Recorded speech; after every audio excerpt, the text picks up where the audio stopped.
Sir Telangana బీజేపీలో Raja Singh versus Kishan Reddy issue నడుస్తోంది sir. మీలాగా నేను సీనియర్ నాయకుడిని కాదు అంటూ కిషన్ రెడ్డి రాజా సింగ్ పై సెటైర్ వేస్తే దానికి రాజా సింగ్ కూడా రెస్పాండ్ అయ్యారు.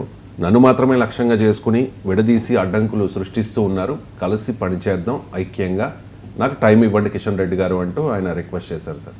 ఏం సార్ తెలంగాణ బీజేపీలో ఏం జరుగుతుంది? తెలంగాణ బీజేపీలో టైం ఇవ్వండి అని కిషన్ రెడ్డిని బహిరంగంగా అడుగుతున్న రాజా సింగ్ అంటేనే ఏం జరుగుతుందో అర్థమవుతుంది కదా.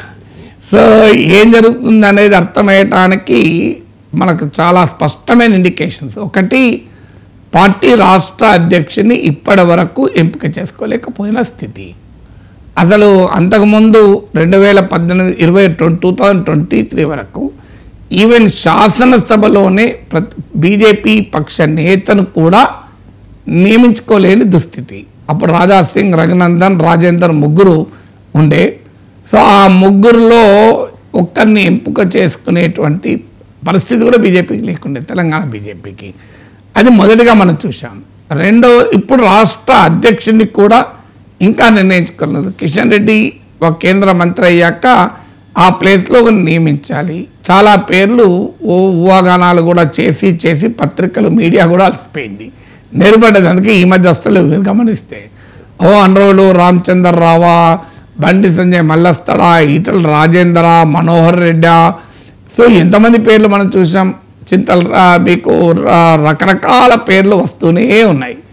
ఈ మధ్య మీడియా కూడా నిలబడి బీజేపీ సోర్సెస్ మీరు స్టేట్ ప్రెసిడెంట్ ఎవరిని చేయబోతున్నా అడగడం కూడా మానేశాయి. ఎందుకు అడగడం, వాళ్ళే పెట్టుకుంటారు వాళ్ళకి అవసరమైనప్పటినీ. సో మీడియా మర్చిపోయింది, బీజేపీ శ్రేణులు మర్చిపోయాయి. సో రాష్ట్ర అధ్యక్షుడిని నియమించుకోలేని పరిస్థితి ఎందుకుంటుంది ఒక పార్టీలో? అంతర్గత విభేదాలు తీవ్ర స్థాయిలో ఉంటేనే ఉంటాయి కదా, ఇది మొదటిగా కనబడుతుంది. రెండవది, నాయకులు చేసుకుంటున్న పరస్పర విమర్శలు. సో పరస్పరం అది ఓపెన్గా కామెంట్ చేయొచ్చు, లేదా క్రిప్టిక్గా కామెంట్ చేయొచ్చు, మీనింగ్ వచ్చేలా కామెంట్ చేయొచ్చు. రాజా సింగ్ నిరంతరం మాట్లాడుతూనే ఉన్నాడు. Delhi, Hyderabad local bodies MLC ఎన్నికలప్పుడు ఇలాగే మాట్లాడాడు. సో రాజా సింగ్ని ఏం చేయాలో అర్థం కాని పరిస్థితి తెలంగాణ బీజేపీలో ఉంది. అందుకే జనరల్గా కామెంట్ చేయని కిషన్ రెడ్డి కూడా నేను రాజా సింగ్ అంత సీనియర్ కాదు అని వ్యంగ్యాస్త్రాలు సంధించాడంటే, నార్మల్లీ కిషన్ రెడ్డి అలా మాట్లాడే స్వభావం, అలా వాదనలో దిగే స్వభావం కూడా కాదు. అలాంటి వారు కూడా దిగారంటే బీజేపీలో పరిస్థితి ఎలా ఉంది, ఏం చేయాలో అర్థం కాని పరిస్థితి రాజా సింగ్ను. రాజా సింగ్ అసలు సిసలు హిందుత్వవాది. రాజా సింగ్ ఇదే స్ట్రాంగ్ హిందుత్వ క్రెడెన్షియల్స్ ఉన్న నాయకుడు, స్వయాన కూడా పలుకుబడి ఉన్న నాయకుడు. ఎందుకంటే కిషన్ రెడ్డి, డాక్టర్ లక్ష్మణ్ లాంటి ఓడిపోయిన అప్పుడు కూడా రాజా సింగ్ గెలిచాడు. సో రాజా సింగ్కు స్వయాన బలం ఉన్న నాయకుడు. అందువల్ల ఆల్రెడీ బండి సంజయ్ని మార్చడంతో మొదలైన బీజేపీలో అసంతృప్తి. రాజా సింగ్ పై కనుక చర్య తీసుకుంటే అది ఎక్కడికి వెళ్తుంది అనేది తెలియదు. చర్య తీసుకోకుండా ఊరుకుందామంటే రాజా సింగ్ ఊరుకోడు, బీజేపీ నాయకత్వం ఊరుకున్నా రాజా సింగ్ ఊరుకోడు. సో అందువల్ల రాజా సింగ్ లాంటి వర్సెస్ కిషన్ రెడ్డి కావచ్చు, ఇలా కామెంట్లు అంతకుముందు పేరాల శేఖర్ రావు పోస్టులు పెట్టడం కావచ్చు, ఇలా బీజేపీ నాయకులు పరస్పరం ఒకరి మీద ఒకరు కామెంట్లు చేసుకోవడము, డైరెక్ట్గా ఇండైరెక్ట్గా. ధర్మపురి అరవింద్ ఆవేదన వ్యక్తం చేశాడు, మా పార్టీకి పార్లమెంట్ ఎన్నికలు ఇంత బ్రహ్మాండంగా సీట్లు ఓట్లు వచ్చి అసెంబ్లీ ఎన్నికల్లో మా పరిస్థితి ఇలా ఎందుకుంది అని ఆయన ఆవేదన వ్యక్తం చేయడం, ఇవన్నీ చూశాం. ఇక మూడవది, పాలసీ అంశాలపై కూడా బీజేపీ నాయకులు పరస్పర విరుద్ధమైన కామెంట్లు చేయడం. మీరు హైడ్రా విషయంలో చూశాం. ఈటల రాజేందర్ హైడ్రాను తీవ్రంగా వ్యతిరేకిస్తే, రఘునందన్ రావు హైడ్రాకు అనుకూలంగా మొదట్లో స్టేట్మెంట్లు ఇచ్చారు.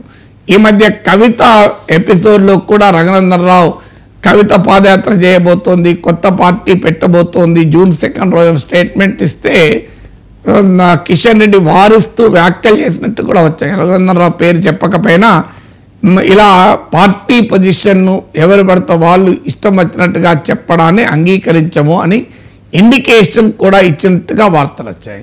తర్వాత ఈ కాళేశ్వరం పైన ఈటల రాజేందర్ కేసీఆర్కి అనుకూలంగా ఆయన స్టేట్మెంట్లు ఉన్నాయి, మంత్రివర్గ ఆమోదంతోనే చేశామని చెప్పాడు. కేసీఆర్ ను బయట పెడతానని పార్టీలోకి వచ్చి కేసీఆర్కు ఉపయోగపడే రీతిలో మాట్లాడుతున్నాడు. కాళేశ్వరం విచారణకు ముందు హరీష్ రావును కలిశాడు, కేసీఆర్తో ఫోన్లో సంప్రదించాడు. అనేది బీజేపీలో ఆల్రెడీ నడుస్తోంది. ఈటల రాజేందర్ ఇలా కేసీఆర్ను కార్నర్ చేస్తానికి ఉపయోగపడతాడనుకుంటే కేసీఆర్ విషయంలో బీజేపీకి ఒక్క ఆయుధం కూడా ఈటలు ఇవ్వలే. సో ఇదేం వ్యవహారం ఇది? అసలు మనను బీజేపీ బీఆర్ఎస్ ఒక్కటే అన్న కాంగ్రెస్ విమర్శకు ఇది బలాన్ని చేకూర్చలేదా? దీనివల్ల బీజేపీకి నష్టం కాదా అని ఇలా బహిరంగంగానే మాట్లాడుకుంటున్నారు.